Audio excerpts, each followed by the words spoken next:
Misfits Audio welcomes you to Strange Stories, an audio anthology series of odd and unusual tales that can take place anywhere and anywhen. Sit back, open your ears, be comfortable, and let your imagination take flight.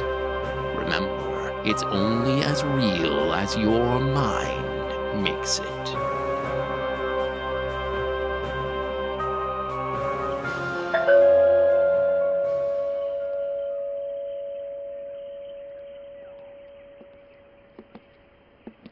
Just a minute, I'm coming. May I help you, young man? Are you Mrs. Audrey Adams? I am. My name is Smith. I'd like a chance to speak with you for a moment. Concerning what? I have a unique item to show you. Oh, you're a salesman. I'm afraid I don't have any spare funds, Mr. Smith, being on a fixed income. I'm sure that you'll want the item I have to show you. I don't purchase trinkets from door-to-door salesmen. This item is hardly a trinket, dear lady. It is, I feel certain, something you'll be very glad to have. But it won't cost you anything. It won't? Not one red cent. How can a salesman... If I might come in, ma'am, what I have for you is in this valise. It looks rather small. You will find that it is just the right size. It won't take but a few minutes of your time to show you this item. I don't see how you can make any money by not charging customers. Aren't you the least bit curious what is in this valise? Of course I am. If you'd rather I leave... No. Come in, Mr. Smith. Thank you. Well, what do you have to show me? A calendar. You sell calendars door to door? I deal in calendars. It's one of the many things I do. You do realize that it's March? I do. Anyone who needed a calendar would certainly have one by now. Do you already have your calendar? I do. It's up in my kitchen, like always. May I see it? You want to see my calendar? Please, if I may. Very well. Follow me.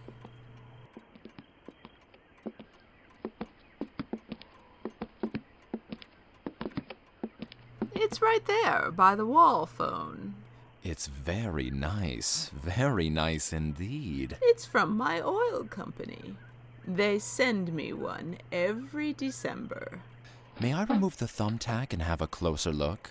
As long as you put it back. With my arthritis. Not to worry. What lovely photos. The Lincoln Memorial, the White House, Niagara Falls. May I ask what you're getting at? Let me show you the calendar I have for you. Here you are. Thank you. It too has lovely photos, as you can plainly... Mr. Smith?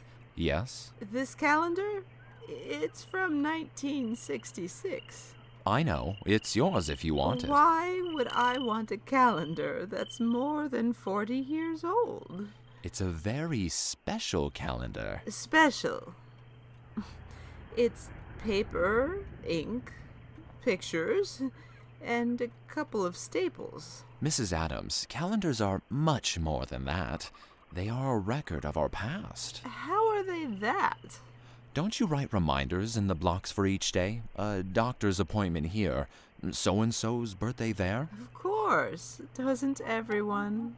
Then a calendar is hardly mere paper and staples. At the end of the year, it is a record of the past 365 days. 366 in a leap year. I suppose you could look at it that way. Do you remember 1966? Well, certainly. You were living here. You and your late husband, Arthur. How could you possibly... Your children were growing up.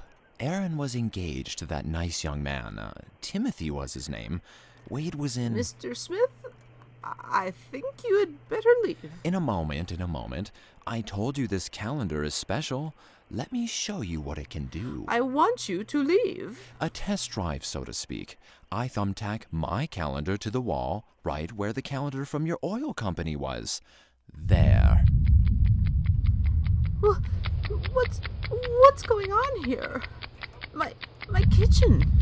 It's changing. Before your very eyes. I haven't had that stove in years. Or that wallpaper or table. Oh, dear God.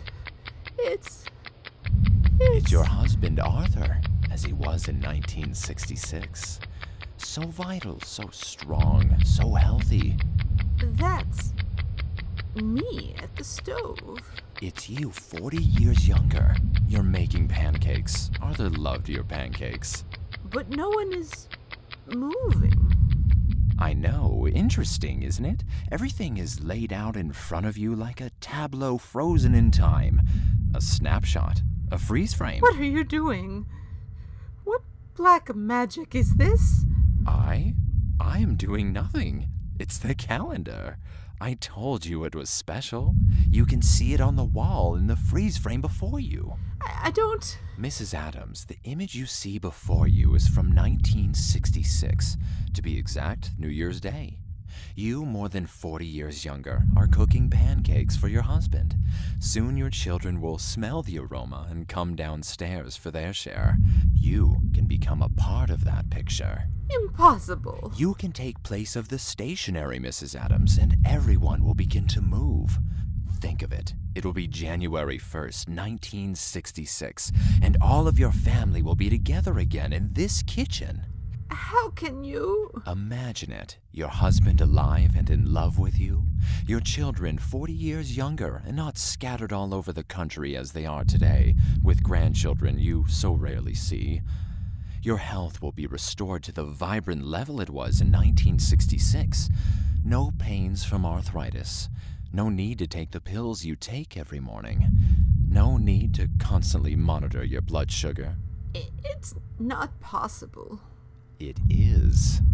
How long would my visit to the past last? I can offer you 365 days, all of 1966. How much did you say you want for this? Not a cent. You wouldn't give this up free of charge, Mr. Smith? You must want something. Oh, Mrs. Adams, I think you know what I want. Since it is not polite to speak of a lady's age, we will simply say that Audrey Adams is a senior citizen. Her husband died several years ago. Her children have moved out of state, gotten married, and had their own children, who Audrey rarely sees because of her advancing years and the miles between their homes. Through the auspices of a remarkable calendar, she has been given the chance to relive a year of her life in the company of those she loves. The price? If Mr. Smith is who I think he is, I believe I know what he wants from Audrey. We'll be right back with Old Year's Day.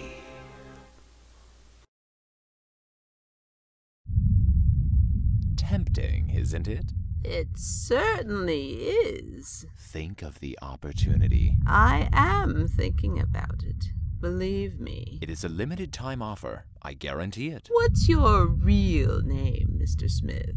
I'm currently going by Smith. I've always thought of you as Satan. Guilty as charged, but then what's in a name? What are you doing in my home? Making you this once-in-a-lifetime offer.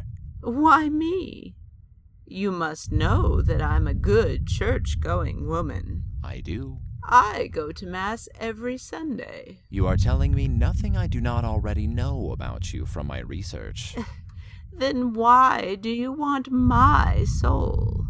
Since when does the devil need to go looking for souls? I read the newspapers and watch TV. With all the evil in the world, Don't enough people come to you anyway?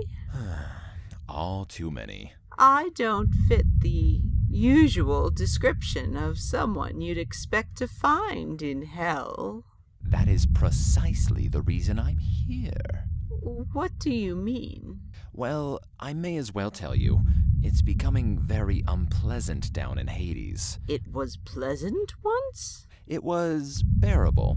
My word was law, and everyone knew his or her place. Lately, some of my more uppity subjects, souls like Hitler, Mussolini, Stalin, and Hussein, have started to think that they're more evil than I am. Can you believe it? Blasphemy. Precisely. They seem to have forgotten how I got to where I am today. What I gave up. You mean the revolt you led in heaven? Exactly. I see you've read about it. I was being professionally evil long before any of these newcomers was even a glint in his father's eye. How dare they think they can surpass me? The very idea. So, why do you want my soul? I was thinking that if I could get a sweet soul like yours down in the bowels, my would-be challengers might wonder if I was starting to change the entrance requirements. They would know that, aside from your one transgression of striking a deal with me, you would not belong there. It might make them wonder what was going on. It would also be difficult for them to be so conniving and evil in front of someone so motherly. Do you understand me? I do. Your presence might be just what I need to restore order. I'm telling you, Mrs. Adams, I've come very close to banishing the lot of them, just like I was thrown out of heaven. Hell would be a better place if they started their own hell. 2 hells. They'll have to find another name for it. So, do you accept my offer? Not as it stands, no. Come again? Mr. Smith, one thing is very clear to me from what you've said. What's that? You need me. In a manner of speaking. Manner of speaking, my eye.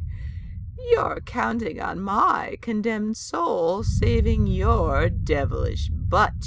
You have a way with words. I know you're trying to rip me off. How? I've made you a legitimate offer. A year in the past.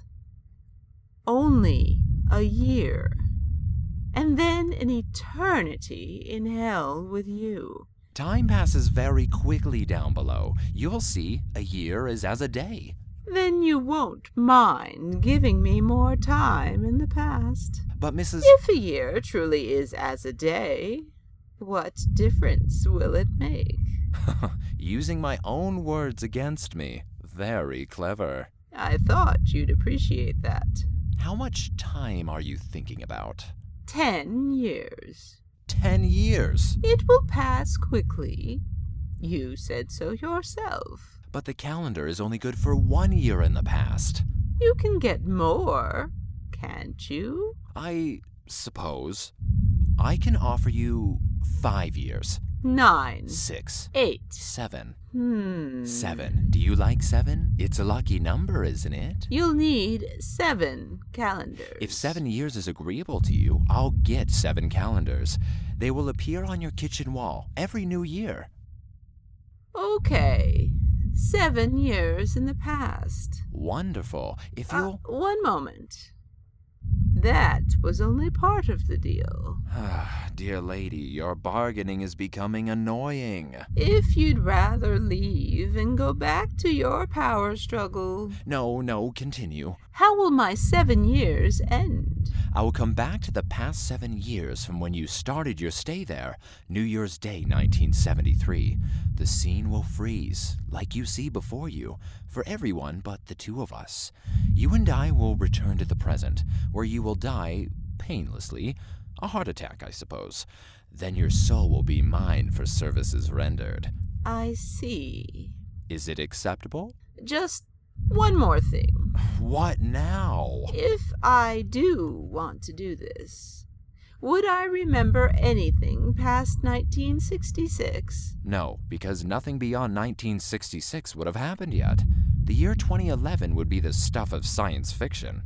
I'm sorry, but that won't do. I want to be able to remember everything from before I went back in time. Impossible. Why? It's very complicated. It has to do with dimensions and time and space, chaos theory, and other things with very long scientific names. If that's not part of the deal, then there is no deal. Arthur's soul is, no doubt, in heaven. I'm not giving up an afterlife with him unless I get to keep my memories of him. I'll have to look into how to pull that off. You do that. You satisfy those conditions, and I'll seriously think about your offer. Wonderful. Will there be a contract to sign? Of course there will be. Don't worry, though. Where I'm from, I'll have no trouble finding an attorney. Now, if you'll excuse me, I have to see about that memory clause. Where'd he go? Mr. Smith? Oh, well. I'd better get around to cleaning the... And I'm back. Here is the contract. So soon? I told you that I'd have no trouble finding a lawyer. We worked out the memory clause. You'll be able to remember everything that has happened throughout your life. There will be no blackouts. Very good. So, do you accept? Oh, I'm not sure. I haven't read the contract yet. You want to read it? Of course I do. Arthur taught me some time ago never to sign my name to anything I haven't read. But I need to get this deal closed. I'm sure you do. Don't you trust me? No. Why not? Oh, I've read enough stories about people making deals with you and then getting taken in the end. Fiction. All lies. I am a man of honor. Is that why God threw you out of heaven? You wound me, Mrs. Adams. How much time will you need to read the contract? Let me see. Oh, it's not terribly long.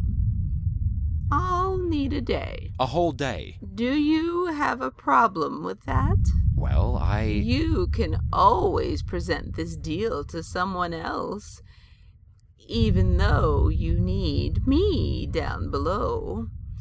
However, that would cost you valuable time, wouldn't it? Very well. You may have your day. Thank you. Remember what you've seen today. I'll be back at this time tomorrow. I'll be here. Ugh, he certainly does leave a burning smell in the air. I'd better get the Lysol.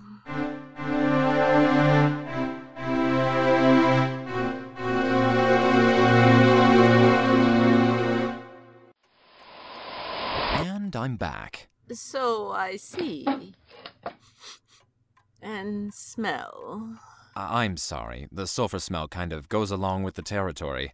You'll get used to it. I suppose so. Have you read the contract? Every word. Is anything not to your liking?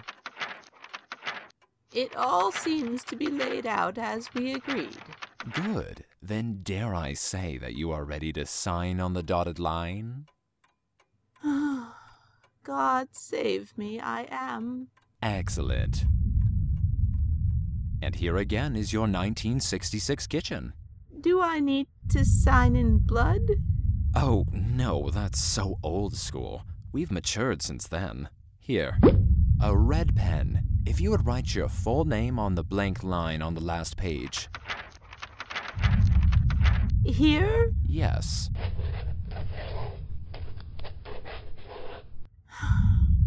Done.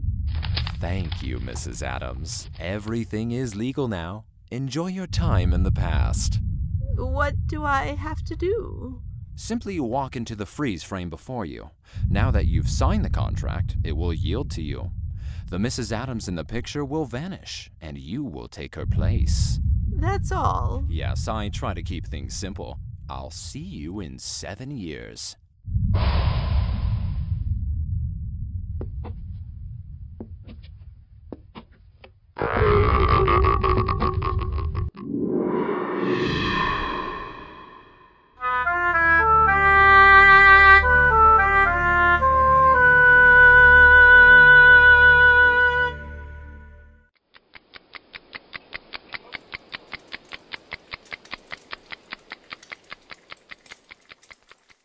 those smell really good, sweetie.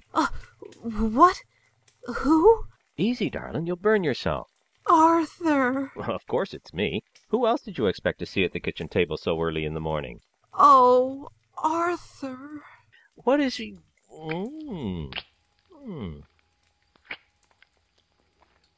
Well, what was that for? I missed you.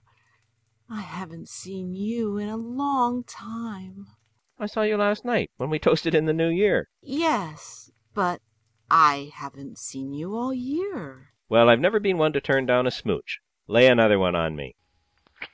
Yuck! Could you cut out that mushy stuff until after I've eaten? Good morning, dear. Morning, Mom. Morning, Dad. Does it bother you that your mother and I love each other? Of course not. But in the kitchen? Come on! Honey, your pancakes. Oh, dear. Whew. Just in time. Where's your sister, Wade? Erin's in the bathroom, as usual. I'm telling you, Dad, it's getting so a man can't even pee. Can we get a second bathroom for just us guys? That way, we men wouldn't have to deal with those nylons hanging over the shower rod. I'll have a talk with her. There are only 4 people in this house. We should be able to get by with 1 bathroom. Here's the first batch of pancakes. There's more batter if anyone wants seconds.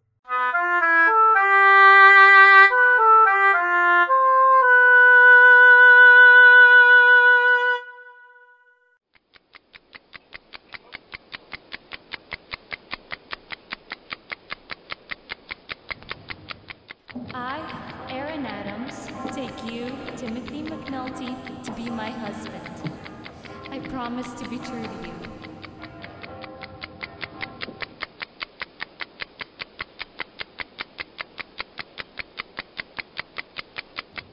And appropriately enough, we begin the awarding of the diplomas with Wade Adams, the class president.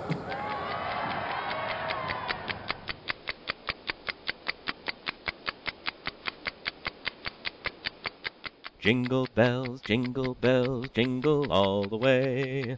Oh, what fun it is to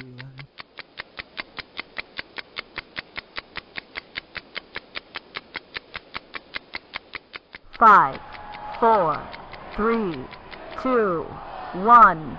Happy New Year!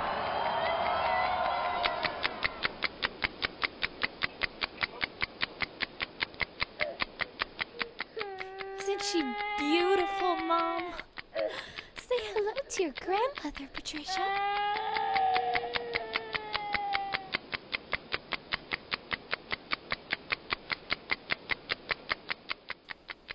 I can't believe I got accepted. Central is the best college in the whole world. I even got a football scholarship. Life is good.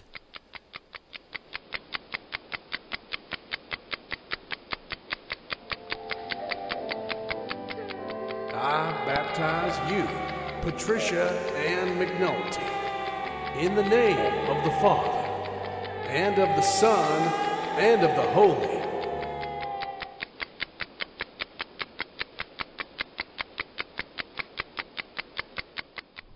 She's growing up so fast, Mom. Right before my eyes. She'll be walking soon.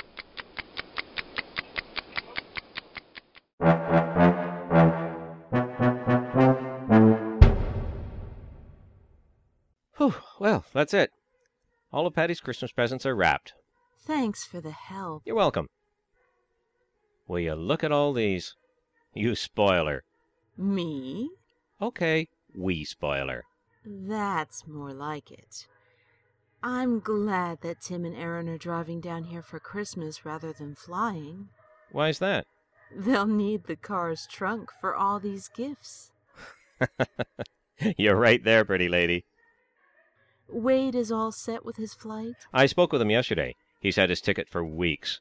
Don't worry, love. The whole family will be here for Christmas. I can hardly wait. So, what's next? The mantelpiece? The house lights?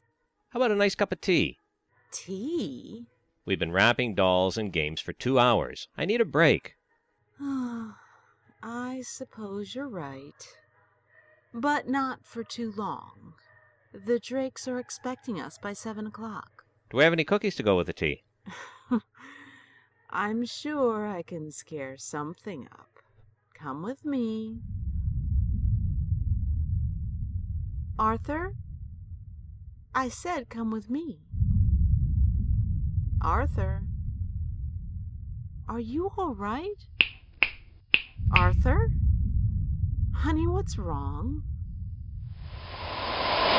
He can't hear you, Mrs. Adams. I have frozen this moment in time. You. So nice to be remembered. You did this. I trust you are enjoying your stay in the past? I had almost forgotten about you. My 7 years aren't over yet. They are not. Don't worry. I'll reimburse you for these lost moments. I simply wanted to remind you that your time is nearly at hand and that you might wish to start putting your affairs in order. Thanks for letting me know. On January 1st, I will return to collect you and bring you back to the present. Until then, enjoy your holidays. We now return you to your regularly scheduled program.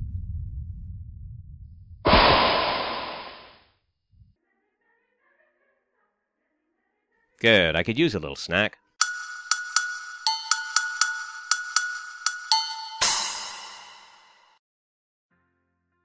Arthur, I need to talk with you. About what? I'm afraid that I've done something very foolish. You? You're the smartest woman I know. That's why you agreed to marry me. This is no laughing matter. Oh, I'm sorry. What's wrong? Something I did 7 years ago is about to come back to haunt me. It seemed like a good idea at the time, but now... What did you do? I made a deal with the devil. The devil? Yes. Are we talking about the guy with the red suit, the horns, and the pitchfork? He didn't look like that at all. He was a young door-to-door salesman, actually. Uh-huh. You don't believe me. Did I say that? I can tell by the tone of your voice, Arthur Adams. I've known you long enough. Go on. What was this deal for? For 7 years in the past. How far in the past? Now. I don't understand. The devil came to me in the year 2011 and offered me the chance for 7 years in the past with you and the kids. I can guess what he wanted in return. You'd be right. So you're saying that your 7 years are almost up? Yes. They end on New Year's Day. How could you have agreed to such a thing? I don't know. You have no idea what it's like for me in 2011, Arthur. Didn't I talk you out of it? No. Why not? Because you're dead then. I see. And the kids? They're both married with kids. I barely see them or our grandchildren anymore. They live so far away. I was very lonely, and the idea of spending 7 wonderful years with you and them was irresistible. But at such a price. You're mad at me. No, I'm not. In a similar situation, feeling the same way you did, I don't know what I might have done. What are we going to do? I can't leave you and the kids. I'm so much happier now than I was in 2011. I suppose you signed a contract with Old Scratch? Yes. I'll have to think about what to do. I'm not sure. But you'll help me? Well, of course I will. Why don't you go upstairs and get ready? We need to leave for the Drakes before long, and you know how Pam Drake is if we're even a little bit late. I can't concentrate on playing cards now. Not with this hanging over my head. Playing cards might be just what we need to clear our minds and help us find a solution to this problem. Okay. If you think so, it's worth a try. Go get ready. Oh, I'll need the bathroom after you.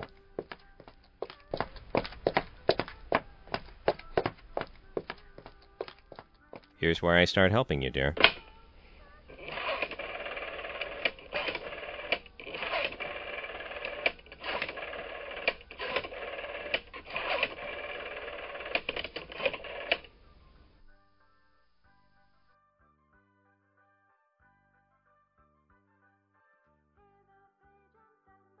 Hello? This is Arthur Adams. May I speak with Dr. Robbins, please?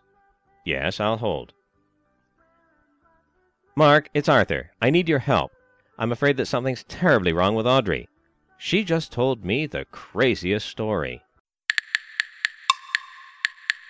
I can't believe you're doing this to me, Arthur. It's for your own good. How? How can staying at this nut house for a few days be for my own good? It's not a nut house. It's a sanitarium. We both know what it is. Dr. Robbins thought it would be best if he and his staff could observe you here for a few days. You told him what I told you, didn't you? Well, I... Of course you did. Why else would I be here? Honey. So you think I'm nuts, too? No one thinks you're nuts, least of all me. Then why would you allow Dr. Robbins to put me here? Mark Robbins is one of my oldest friends. Head shrinker. He's a psychiatrist, one of the best in the state. But I'm not sick. And a few days of observation here will prove that. After we know that you're medically sound, we can go about solving your problem. If you get this over with now, you'll be home for the holidays. Please, honey, I want to make sure you're all right. I'm fine. Please? Oh, okay. If it's that important to you, I'll go through with it. That's my girl. Look, I have to go see Mark and fill out yet more forms. I feel like I've already written War and Peace longhand. I'll be back as soon as I can. Okay.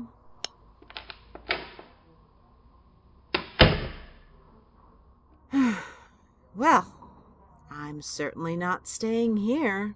Not when I have such little time left. 3 days? Mark Robbins is out of his mind.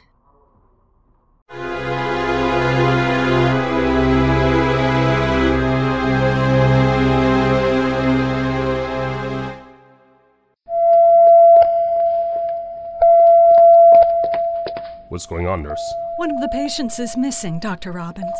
Who? Mrs. Adams in room 17. Mrs. Adams? I went into her room to give her a dinner menu, and she was gone. She must be in the building. Alert security. I've already done that. Where could she possibly... Dr. Handy! Yes, sir. Where's your security pass? Oh, right, I don't know, sir. I had it clipped to my lab coat.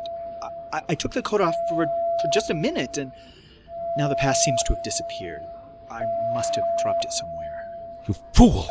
Nurse, tell security to stop searching the building. Mrs. Adams is almost certainly outside by now. Call 911.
There you are. Happy 1973. Your 7 years are up. What is wrong with you? I can see it all now. The car, the accident, the trauma. Well, that's that then. Who knows if you'll ever come out of this coma, or what you'll be like if you do. You're of no use to me now. All this work for nothing. I may as well cut my losses here. Goodbye, Mrs. Adams. I consider our arrangement null and void.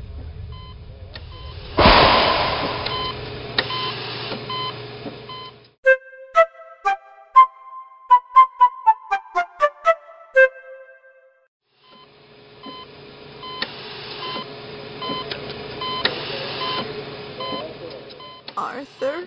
Audrey, did you say something? Was that you? It was me. Are the holidays over? Holidays? Christmas and New Year's. Darling, you've been in a coma for a while. It's February 8th. February? Yes, but you're going to be okay now that you're awake. Don't you worry. I have to go and get Dr. Robbins. I'll be right back.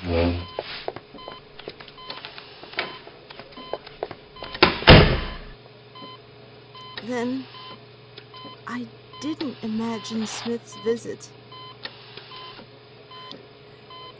February.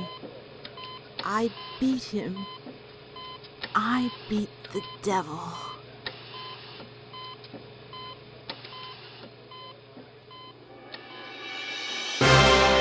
Our special thanks to the voices of Steve Anderson as the narrator, Kim Gianopoulos as Audrey Adams, Jordan Reynolds as Mr. Smith, Daniel Wise as Arthur Adams, Michael Liebman as Wade Adams, Tanja MILOJEVIC as Erin Adams, Glenn HIGBEE as the principal, Tanja MILOJEVIC as the TV voice, Glenn HIGBEE as the priest, Russell Gold as Dr. Mark Robbins, Diane Havens as the nurse, and RISH Outfield as Dr. Handy. Old Year's Day was written by Mike Murphy. Music for the series was composed and performed by William Krupczynski. Please visit his website at www.pureshift.com. Your producer was Mike Murphy. Mixer, Roy Spearman. Script editor, Arlene Osborne. Webmaster, April Sadowski. And art director, Alexa Chipman. We would also like to thank Captain John Tatterzak of Misfits Audio for airing this show. Mike Murphy, the author of this story, gratefully acknowledges the continued help of Arlene Osborne in the betterment of his scripts. This production is for enjoyment purposes only. I'm your narrator, Steve Anderson. This is an original production by Misfits Audio, copyright 2011.